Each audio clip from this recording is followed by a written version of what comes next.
Telugu Desam party అధినేత చంద్రబాబు ఆంధ్రప్రదేశ్ రాజకీయాల్లో ఒక అరుదైన రికార్డును నెలకొల్పారు. ఉమ్మడి ఆంధ్రప్రదేశ్ మరియు విభజిత ఆంధ్రప్రదేశ్ రాష్ట్రాలలో ముఖ్యమంత్రిగా, ప్రతిపక్ష నాయకుడిగా ఆయన అనేక రికార్డులు నెలకొల్పారు.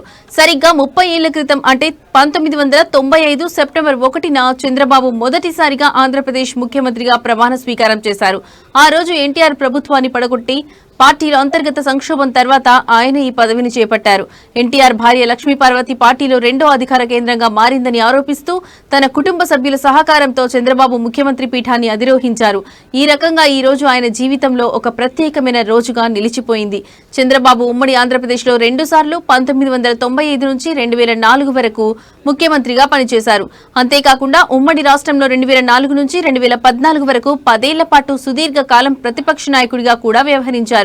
ఉమ్మడి రాష్ట్రంలో ఎక్కువ కాలం ముఖ్యమంత్రిగా, అలాగే ఎక్కువ కాలం ప్రతిపక్ష నాయకుడిగా పనిచేసిన వ్యక్తిగా ఆయన పేరు రికార్డునుంది.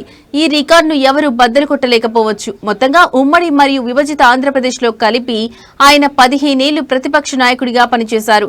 అలాగే దాదాపు 10.5 ఏళ్లు ముఖ్యమంత్రిగా పాలించారు. ఈ సుదీర్ఘ రాజకీయ ప్రస్థానం ఆయనకు తెలుగు రాజకీయాల్లో ఒక ప్రత్యేకమైన స్థానాన్ని కల్పించింది.